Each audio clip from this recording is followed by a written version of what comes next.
Upon the silent page, she penned her dark desire, a parchment stained in ink, and the sulphur of the pyre. He low and sought a name that the ages would recall, ignored the mentor's shadow, embraced the archdevil's thrall. The ink of Glacius packed a shadow in her breast. For the pen name Cicerox, she gave her soul to rest. I want you to imagine, just for a moment, making the absolute worst mistake of your life. Oh, boy. And I'm not talking about, like, a bad financial investment or texting an ex. Right, yeah. We're talking way bigger. I mean, making a literal binding deal with the devil. And for what? For something as vain as literary fame. Which, people have done worse for less, but still. Exactly. So you sign the parchment, you get your brief window of success, and then you die. And it's an incredibly undignified death. Yeah, falling down the stairs. Right. So suddenly you plunge into the 9 hells, and you spend the next 30 years as a tiny, leathery winged imp. Just horrifying. But here's the kicker. You retain all of your mortal intelligence. You are completely aware of the horrifying reality of your eternal damnation, locked in an iron cage. It is a profound psychological nightmare. I mean, you aren't just enduring physical torment, right? You are enduring the agonizing awareness of your own hubris. Yeah, exactly. Every single sulfurous breath is a reminder that you chose this. You signed the paper. You literally asked for it. Right. Now, I want you to imagine suddenly waking up. You gasp for air, your lungs expanding, and you realize you are back in your own mortal body. A total reset. You are entirely biologically human again. The cage is gone, the wings are gone. But the world has moved on for 3 decades without you. It's a lot to process. It really is. So welcome to today's deep dive. We are so thrilled you've pulled up a chair to the table with us today. We have a lot to cover. We really do. Our mission for this dive is to unpack this breathtaking narrative of second chances, the crushing weight of hoarded knowledge, and really the overarching theme of this entire journey. Which is the incredibly messy bureaucracy of it all. Yes, the inescapable bureaucracy of magic and morality. Because, as we're going to see today, cheating death is never just a spiritual event. No, not at all. It is a logistical nightmare. That is the perfect way to frame it, honestly, because the mechanics of salvation in this universe, they aren't cleanly separated from the mundane realities of administration or debt or negotiation. It's all connected. Right.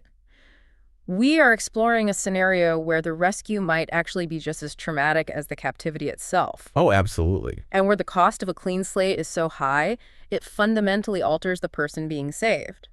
If we want to understand the true weight of Eloin Valavent's resurrection, we have to look at the mechanisms of how her soul was reclaimed in the first place. We absolutely do. But to make this make sense for you listening, we need to briefly set the stage and look at where this party of adventurers just dragged themselves out of. Because it wasn't a walk in the park. Not even close. Yeah. They didn't just walk into a temple and ask a cleric for a favor. They recently survived a suffocating, horrific descent into Avernus. Yeah, let's talk about Avernus for a second. Please do, because for those unfamiliar with the cosmology here, Avernus isn't just a generic, fiery underworld. Right. It is the first layer of the 9 hells. It is the cosmic front line of the Blood War. The Blood War. That just sounds awful. It is. It's an eternal, infinite conflict between the regimented, tyrannical devils and the chaotic, destructive demons of the abyss. It is literally an active war zone. Yeah, and the environmental storytelling at Avernus is crucial here, I think. Oh, entirely. The sky is a bruised, oppressive red. The air tastes of ozone, sulfur, and copper. Like you can't even breathe without tasting metal. Wow. And meteors of hellfire just crash into the ground randomly. So it's basically the worst road trip imaginable. Exactly. And speaking of road trips, the party was traversing this wasteland in one of Mad Maggie's infernal war machines. Okay, let's unpack this for a second. Infernal war machines. Mechanically speaking, they are essentially post-apocalyptic dune buggies, but they're armored with spikes and fueled by the literal agonizing consumption of mortal souls. Which is such a dark concept. It's horrifying. You're literally stepping on the gas pedal and combusting human essence to get across the wasteland. That is the vehicle you take when you are commuting through Avernus. Just a casual commute fueled by human suffering. And they subjected themselves to this nightmare environment, fighting off demonic raiding parties, specifically to break into a location called the Infernal Menagerie. Right, because they had a specific target? Right. Their target was an imp named Cicerox. But Cicerox, as we alluded to earlier, wasn't a standard low-level fiend born from the muck of the hells. No, Cicerox is an anomaly, which is exactly why she was preserved in the menagerie. Right. In the hierarchy of the hells, when a mortal soul is damned, it usually manifests as a lemur. Which is just a pile of mush. Right, basically, yeah. A mindless, agonizing blob of melting flesh. It takes centuries of torture and conditioning to be promoted into an imp. But Cicerox skipped the line. She was promoted immediately by a devil patron. And why? Because in her mortal life, she was Elowen Valavant, a highly prolific author of dark, romantic, and quite frankly, smutty fiction. Smutty fiction. I mean, you can't make this up. Her patron wanted her to keep writing to entertain the infernal courts, so she was allowed to keep her intellect, her memory, and her personality. She was preserved specifically for her mind. I mean, imagine the humiliation. You sell your soul for literary greatness, and you end up writing trashy romance novels from inside a birdcage in hell just to keep from being turned into fuel for a dune buggy. It's objectively hilarious, but subjectively horrifying. It really is. So the party finds her, but they quickly realize a fundamental mechanical truth of this world. You can't just physically drag an imp back to the material plane and call it a day. No, because a fiend on the material plane is still a fiend. Exactly. To actually save her soul, to sever the metaphysical infernal contract and restore her humanity, they needed her true mortal name. And that requirement highlights a fascinating aspect of infernal law. Devils operate on absolute binding legalism. They are the ultimate lawyers. They really are. A What? true name isn't just a label. It is the ontological coordinates of a soul. If you don't have the exact original mortal name, you simply cannot void the ledger. And because she had been Cicerox for 30 years, her mortal identity was completely buried. Which forces the party to execute a massive pivot. Right. They leave the blood war behind and journey to the one place on the Sword Coast that might hold the employment records of a disgraced author from 3 decades ago. Candlekeep. Candlekeep. And this transition is just wild to me. You go from the soot-stained, blood-soaked plains of Avernus straight into the ultimate ivory tower. It is a masterclass in tonal whiplash. For sure. For the listener to visualize this, Candlekeep isn't just a large building. It is a sprawling, fortress-like city of towers perched on a sheer, rocky outcropping overlooking the Sea of Swords. It sounds beautiful. It is. It's the greatest repository of written knowledge in the known world. Yeah. The monks who run it, the avowed, they are completely obsessed with preservation. And the entrance fee is wild. Yeah, it isn't gold. To get through the gates, you must present a book, a scroll, or a manuscript that does not currently exist within their archives. The cost of entry is literal, unique knowledge. I love that mechanical detail. It inherently filters out anyone who isn't dedicated enough to procure rare information. Right. No casual tourists. Exactly. Yeah. So the party pays their toll, they get inside, and they begin digging through the archives. And you'd think, after surviving the hells, a few days in the quiet, climate-controlled reading rooms of Candlekeep would be a relaxing vacation. You would think that, wouldn't you? But no, because the chaos didn't come from a demon ambush this time. It came from their own adopted children. The domestic realities of this adventuring party are constantly, inevitably colliding with their epic quests. It's hilarious. It's so good. We have sources detailing a peaceful morning that was utterly shattered because the party's 3 adopted daughters, Kyla, Rusora, and Nicene, were caught red-handed, attempting to perpetrate a magical heist. A literal heist. I cannot get over this. These kids are in the most heavily guarded library on the continent, surrounded by ancient artifacts, and they decide to steal a decanter of endless water. Which is not a toy. No. Now, I need to pause here because we have to explain the mechanics of what this item actually is. Yeah. It sounds innocuous, right? Like a fancy water bottle. Right, like something you take to the gym. Exactly. Yeah. But a decanter of endless water is a profound violation of physics. It taps directly into the elemental plane of water. If you unstopper it and speak the right command word, it doesn't just pour. It acts like a high-pressure fire hose, blasting out 30 gallons of fresh water every few seconds. Forever. Forever. The ecological and structural implications of that are staggering. Yeah. If you leave a decanter of endless water running in a closed environment, you aren't just causing a leak. You are continuously introducing new permanent mass into the material plane. It is a localized extinction-level event if you drop it into a valley or a cavern system. Absolutely. And why did these three girls try to steal this world-altering artifact? They wanted to take it back to Baldur's Gate, turn it on in the basement of their house, and build a private indoor swimming pool. Just incredible. They were going to casually flood the city's sewer system for a pool party. The sheer terrifying bounds of childish ambition, I love it. It's amazing. And it leads to this incredibly tense disciplinary hearing that perfectly encapsulates the philosophical divide of Candlekeep. The party is summoned to the office of Janussi, the Keeper of Tomes, The big boss. the highest authority in the library. Her office is at the absolute peak of the tallest tower. Paint this picture for us, because the visual is just so good. Okay, so you have Janussi, an immensely powerful scholar, seated behind this grand desk. On a couch opposite her are the three girls, Kayla, Risora, and Nicene, who look somewhere between deeply upset and aggressively belligerent. As children often do when they get caught. Exactly. And standing off to the side is Irony, the young tiefling scribe who was assigned as their guide. Irony is looking incredibly smug, radiating that pure, I caught the hall monitor skipping class energy. Oh man, I would be sweating bullets. If I'm the adventuring party, I'm waiting for Janussi to banish us to a demiplane or throw us off the cliff. It's a very real possibility. Because frankly, dropping these three chaotic kids into Candlekeep is like leaving unsupervised toddlers in a magical Fort Knox where the gold bars can spontaneously combust or turn you into a toad. Right, the stakes are high. Very high. The security measures at Candlekeep seem draconian. I mean, they literally search your mind for ill intent in some areas, but this incident proves exactly why they need to be. If literal children can almost walk out with an artifact capable of flooding a city block, the system is flawed. It's a valid critique of their security, for sure. But what's fascinating here is Janussi's reaction.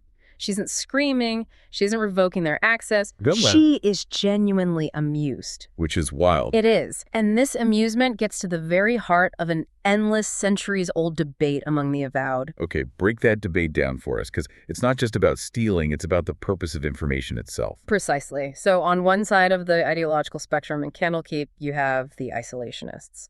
They believe that knowledge is inherently dangerous. Their philosophy is that magic and history must be locked away, heavily redacted, and kept safe from the masses.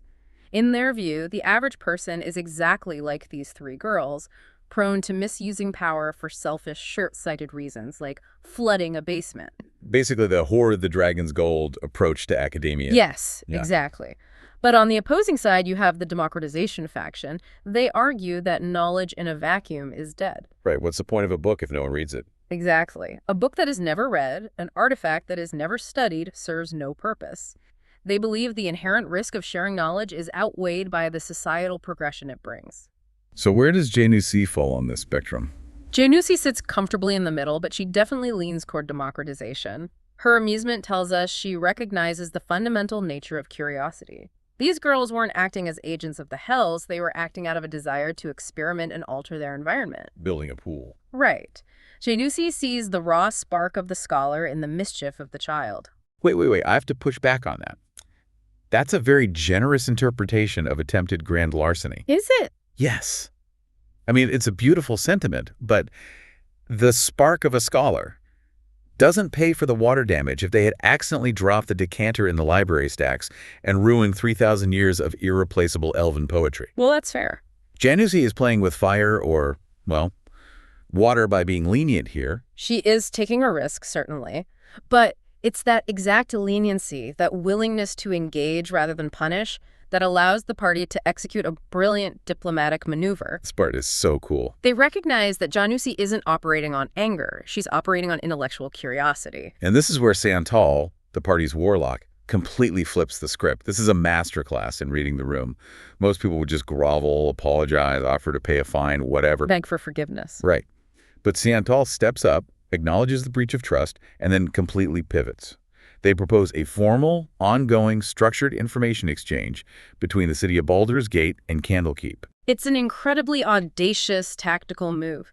Ciantal takes the underlying tension of the conversation, the debate over hoarding versus sharing knowledge, and offers a solution that appeals directly to Janussi's philosophy. It's so smart. They are essentially saying, yes, our wards misbehave, but let's channel that disruptive energy into a sanctioned pipeline of magical research. It's brilliant. And it works so well that Janussi doesn't just agree to look over a proposal, she goes a step further. Way further. She grants the party permanent portal access, connecting Candlekeep directly to Ramazeth's tower back in Baldur's Gate. Huh? They turned a scolding over a stolen water bottle into a permanent diplomatic visa. It's amazing. It proves that moments of absolute crisis, even really embarrassing domestic ones, can be leveraged into massive systemic victories if you just understand the underlying motivations of the person sitting across the desk. Absolutely. And so, with their diplomatic ties secured and punishments doled out, the girls are sentenced to a week of grueling, imprangling chores back home, by the way. Good thing punishment. It was time for the party to actually return to Baldur's Gate. And the logistics of this return journey perfectly illustrate that thesis you brought up earlier, the bureaucracy of magic. Yes, because they decide to split up. They don't all just pile into the portal. We have two very different modes of transportation happening simultaneously. Right. Ciantal, Valessa, and a sleeping party member named Zogfriur take the newly authorized magical portal. Meanwhile, Cirrus, Shane, and the three girls opt for a 2-hour scenic flight on Griffins. Talk about a split party. Yeah. And I want to look at the portal group first, because it is not the magical sci-fi teleporter you might envision. Not at all. Portal travel in this world is highly regulated. Very. They step through the gateway in Candlekeep and instantaneously arrive inside Ramazeth's tower in Baldur's Gate, but they're not greeted with a warm welcome. The moment they materialize, they are confronted by Roland. Okay, Roland. He is a prickly, highly defensive tiefling wizard who currently serves as the master of the tower. Let's give the listener some context on Ramazeth's tower, because it's important. Yeah, good idea. This isn't just a generic wizard spire. It is a legendary, multi-tiered structure in the upper city of Baldur's Gate. It's filled with magical traps, weave-infused defenses, and centuries of research. It's a massive deal. So Roland is deeply immersed in his studies, and he is absolutely furious to find 3 people materializing in his living room. His immediate reaction isn't to ask about their health or their journey. He demands to see their emerald door pass. Let me see your papers. Exactly. He requires documentation. He scrutinizes the pass, verifies its authenticity, and begrudgingly grants them future access. But he immediately establishes stipulations. Oh, of course. They must coordinate all future arrivals with his assistants, and they must keep their voices down in the reading areas. It's the magical equivalent of dealing with an HOA president. That is exactly what it is. And I have to say, looking at how magic works in this setting, it makes complete sense. We tend to think of magic as this wild, untamed force. You wave a wand and things happen. But at this level, magic is infrastructure. It's civil engineering. That's a great way to put it. Teleportation circles require specific runic sequences, precise tuning to planar frequencies, and immense amounts of magical energy.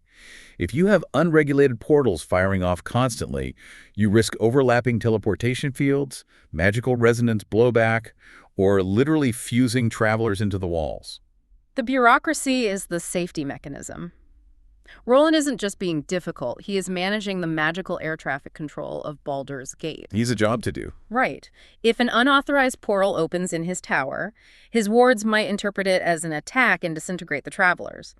The passes, the assistance, the scheduling, these are the mundane realities required to maintain high-level magic without causing catastrophic accidents. But knowing that, it makes me question the portal choice entirely. Why is that? If I have the option to ride a majestic, feathered apex predator across the coastline of the Sword Coast, weaving through the clouds, feeling the sea breeze, which is exactly what Cirrus and the girls are doing on the Griffins, why would I ever choose the portal? Why deal with Roland's paperwork and the risk of magical blowback when I could be flying? The Griffin flight sounds exhilarating. The portal sounds like waiting in line at the DMV. The aesthetic appeal of the Griffin is undeniable, I'll give you that. But this comes down to the strategic, unsentimental value of instant travel and logistics. Okay, fair. Remember who the portal group is transporting. They have Zogfriur, who is currently unconscious and being moved on a tensor's floating disk. Ah, right. Let's explain that spell for a second. Go ahead. A tensor's floating disk is a classic piece of utility magic. It creates a circular, horizontal plane of force. usually about 3 feet in diameter, that hovers a few feet off the ground and automatically follows a caster. And it can hold a lot of weight. Hundreds of pounds.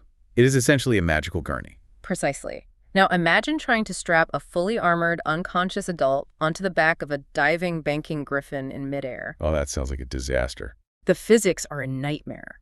The risk of her slipping off into the sea is astronomical. So the portal isn't chosen for the experience, it is chosen for efficiency and the safe, discreet movement of a vulnerable party member. That makes a lot of sense. The griffin flight is a luxury of the able-bodied. The bureaucracy of the portal is the tax you pay for absolute instantaneous safety. Okay, that is a fantastic point. I concede the portal is the smarter tactical move for medical transport. But regardless of whether they took the bureaucratic magical shortcut or the scenic avian route, they were all converging back at the same place. The Eomain house in Baldur's Gate. And waiting for them was quite the scene. It was a collision of cosmic divinity and mundane domesticity that sounds like a sitcom written by a madman. The scene they arrive to is almost perfectly engineered for cognitive dissonance. The party walks through the doors of their grand estate and finds Lysandra Morton. Lysandra is a centuries-old, newly resurrected, chosen of the ancient death god Jurgal. A very big deal. Huge. She is a figure of immense, solemn, metaphysical weight.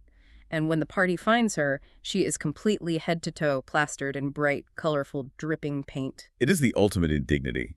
And the culprits are standing right there. It's the 7 imps that Valessa recently acquired during their stint in the Hells. Which is just another wild detail. These tiny winged devils are employed as house staff, and they are proudly presenting Lysandra as if she is their finest avant-garde art installation. It falls to Valessa, the wizard, to step in and fix it.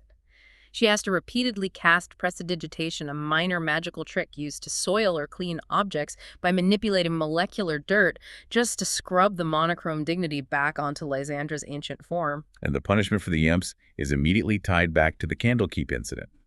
Risora and Nicene, the teenagers who tried to steal the decanter, are assigned to be mazed to these imps for a week. Which means they have to clean up after literal devils.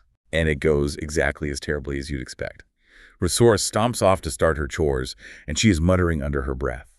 But she isn't just swearing, she is unleashing incredibly profane, highly complex curses, entirely infernal. A vocabulary she has absolutely, undeniably learned from cohabitating with these fiends. Naturally. The linguistic corruption is already taking root, but what makes this entire sequence so rich is the tonal juxtaposition.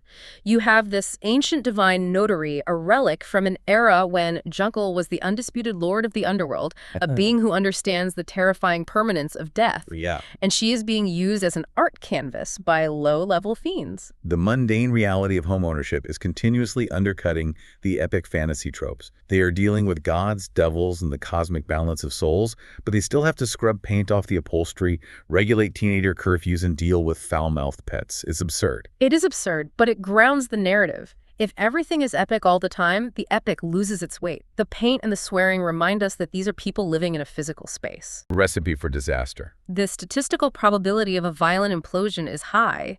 However, it is possible that their shared experience of being outcasts, of defecting from their respective toxic environments, is the very glue holding them together. That's a nice way to look at it. They are a sanctuary of anomalies, but, the narrative doesn't allow them to linger on the domestic comedy for long. No, it doesn't. The paint had to be cleaned off Lysandra for a very specific, profound reason. The entire journey to Avernus and the diplomatic tap dance in Candlekeep was building to this exact moment. Right. It was time to pull a soul out of the fire. It was time to resurrect Elo and Valavant. And the shift in tone here is immediate. We go from kids swearing in Infernal to a ritual of immense, heavy solemnity. It's a huge shift. This isn't a cleric casting Revivify after a bar fight. This is divine administrative restructuring.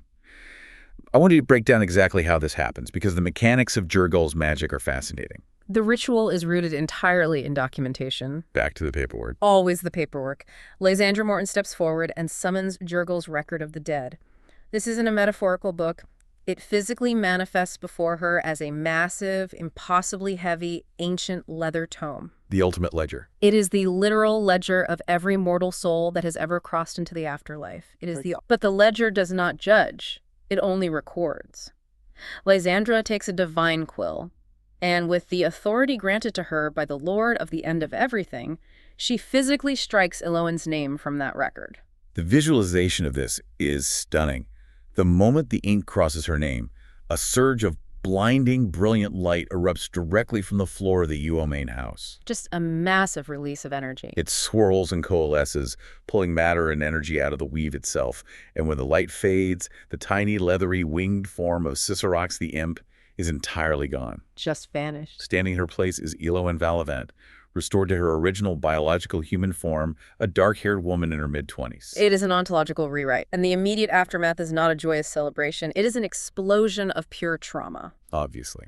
Eloan wakes up, and she is consumed by overwhelming panic and confusion. Her sensory input has completely changed. She was just in an iron cage, breathing sulfur, existing as a fiend.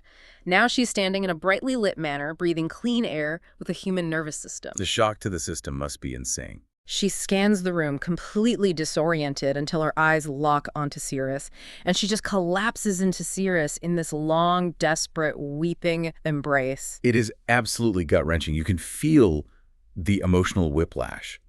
But while she's crying in Cirrus's arms, my mind immediately goes to the metaphysical implications of what just occurred. Because this isn't just a physical healing. This is a legal loophole. Oh, definitely. Let's unpack that.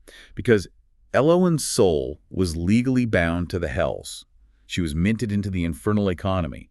In Avernus, souls aren't just prisoners, they are currency. Right, soul coins. They are forged into soul coins. When the party rescued her, they had to exchange actual soul coins to buy her freedom. That is the critical mechanical detail. By paying that soul price in the hells and then using a divine conduit of Jurgal to strike her name from the ledger, the party has effectively voided her original infernal contracts. Which is incredible. The archdevil Glacia, who laid claim to her, has been legally outmaneuvered. The contract applied to the soul of the deceased Eloan. By rendering her alive, the contract lacks a valid subject. It's the ultimate bureaucratic loophole.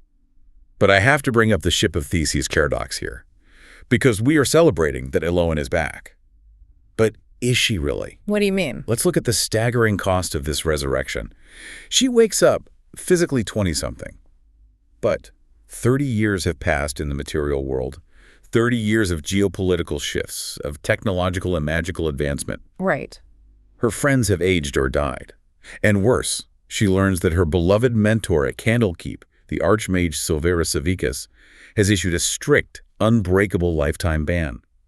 Eloan is never allowed to return to the library she dedicated her life to because she willingly dabbled in infernal pacts. She has been physically restored, but her entire social and professional infrastructure has been obliterated. Everything is gone. And we cannot ignore the psychological toll. As we discussed earlier, when Eloan became the imp Cicerox, she retained her full human intellect. Which is the worst part. That means she wasn't living in a beast-like haze. She remembers every single second of the last 3 decades. She remembers the sulfur. She remembers the cages. She remembers the degrading terror of being forced to write smutty chapbooks for devils just to ensure they wouldn't toss her into a soul furnace. You don't just walk away from 30 years of conscious existence as a literal demon without profound, identity-shattering psychological scarring. If you spend more time living as a fiend than you did as a mortal, which part of you is the true identity? Is she a human who had a long nightmare, or is she an imp wearing a human skin suit? Psychologically, she is fundamentally both. The trauma is now the bedrock of her personality.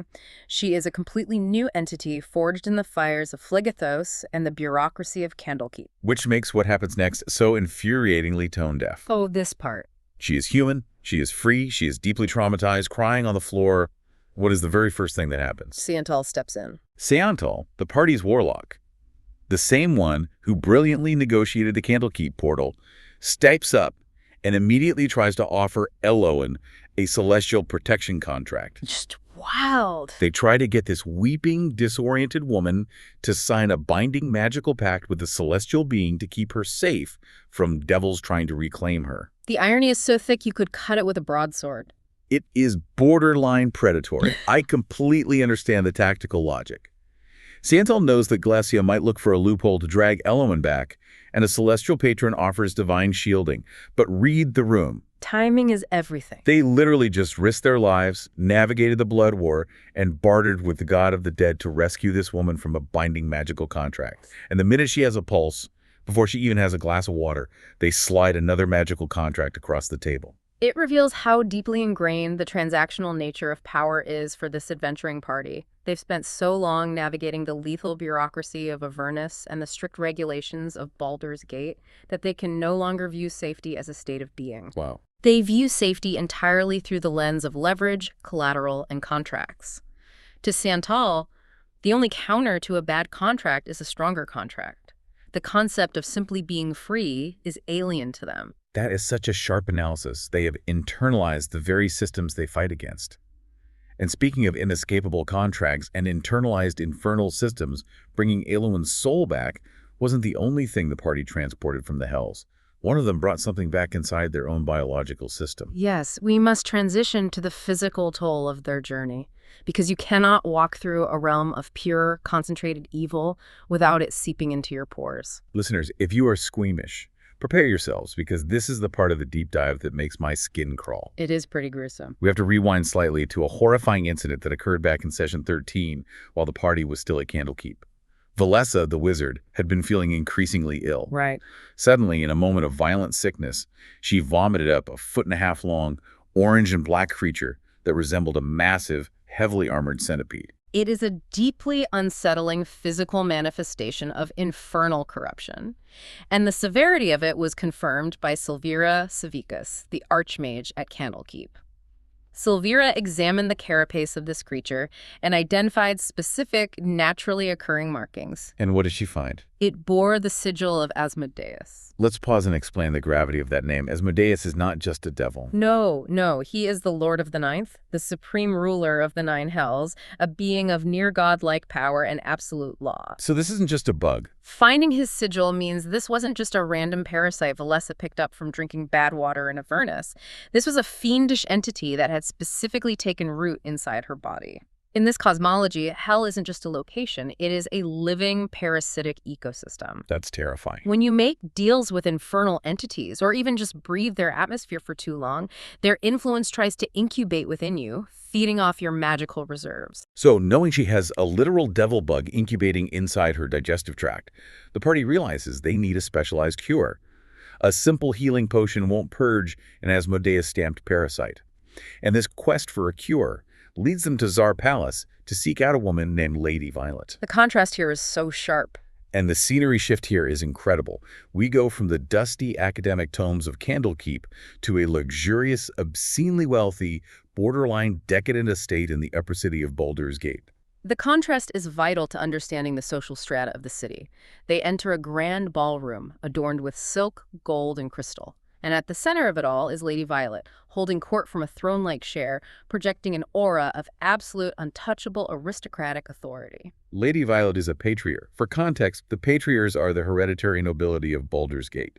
They live in the walled-off upper city, they control the economy, and they view everyone else as expendable labor. The interaction that follows between the party and Lady Violet is an absolute masterclass in high society negotiation, and it perfectly mirrors the infernal negotiations they just escaped. Lady Violet listens to Valessa's plight.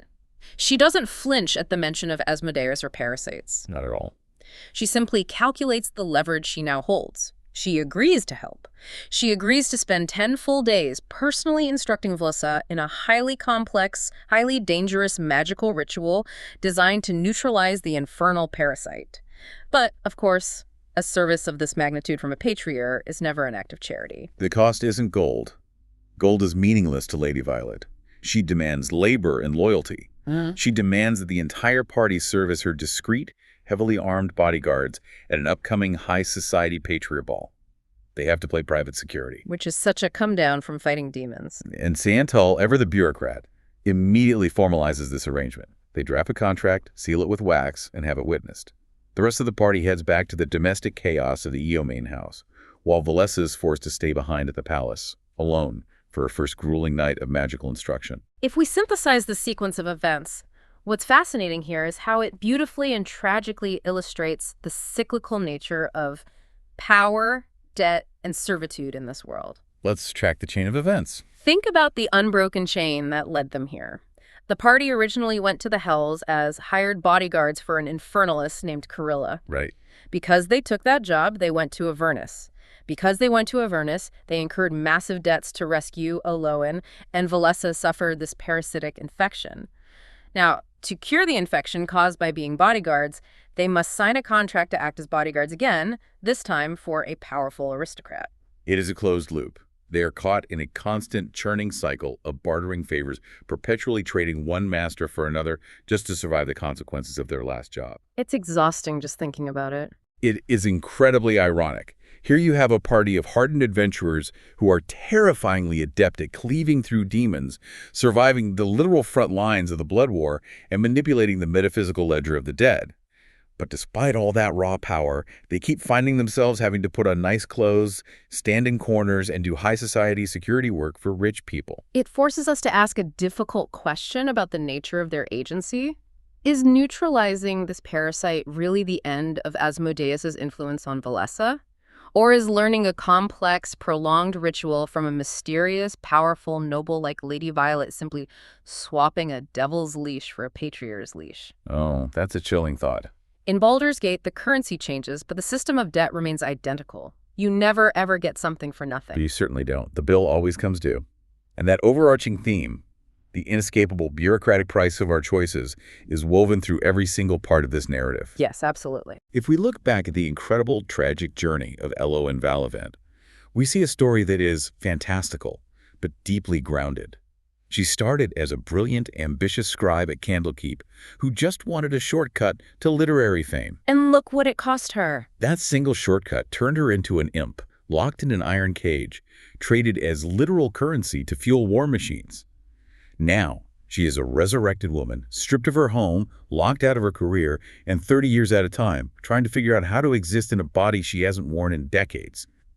Both knowledge and second chances come with incredibly heavy, unavoidable price tags. It is a stark reminder that the past is rarely truly erased. In the ledgers of gods and men, it is merely overwritten, and the ink of the original text almost always bleeds through the parchment. Exactly. And while you, listening right now, might not be making binding blood pacts with archdevils or pulling foot-long infernal centipedes out of your throat, the core human struggle we are dissecting here is intensely relatable. We all make deals. We all have to navigate the long-term, unforeseen consequences of the shortcuts we take in our youth. The deals we make when we're desperate or ambitious or just naive have a way of catching up with us. They demand payment long after we thought the transaction was closed and the books were balanced. The bureaucracy of our own lives is just as relentless as the bureaucracy of magic. Which brings us to a final, lingering question. Okay. I want you to ponder on your own after we leave the table today. We spent a lot of time talking about Lysandra Mortain and that massive, terrifying divine ledger of the dead. Yargol's book. That book records the exact moment, the exact physical nature, and the often undignified reality of every single death. It is completely immutable, unchangeable, unless an ancient god decides to allow a strike-through with a divine quill. Right. If your life and every single deal, every moral compromise, and every ambitious shortcut you've ever made was recorded in a divine ledger for all eternity, what would the footnotes say? Well, that is quite a thought to leave on. Thank you for taking the time to explore the intricate mechanics of this narrative with us. Untangling these philosophical and magical threads is always a privilege. It really is. Keep questioning the mechanics of the world around you. Keep looking for the hidden clauses in the contracts you sign, and we will be waiting right here at the table for our next deep dive. Take care. Upon the silent page, she penned her dark desire, a parchment stained in ink, and the sulfur of the pyre. He low and sought a name that the ages would recall, ignored the mentor's shadow, embraced the archdevil's thrall. The ink of Glacius packed a shadow in her breast, for the pen named Cicerox she gave her soul to rest. Down the black and oily tide the Styx will bear her down, a scribe of dark romance in an iron cage to drown, transformed into a spirit of the sulfur and the lead, an imp with wings of smoke where the ink of Glacius spread. She is lost, she is named, a tragedy written on a damned infernal page.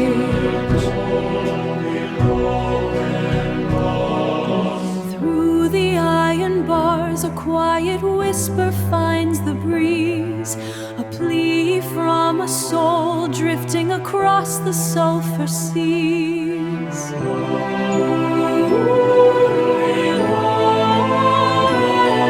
In the halls of Candle Keep, where the thousand scrolls reside, a band of heroes gather with the morning on their side.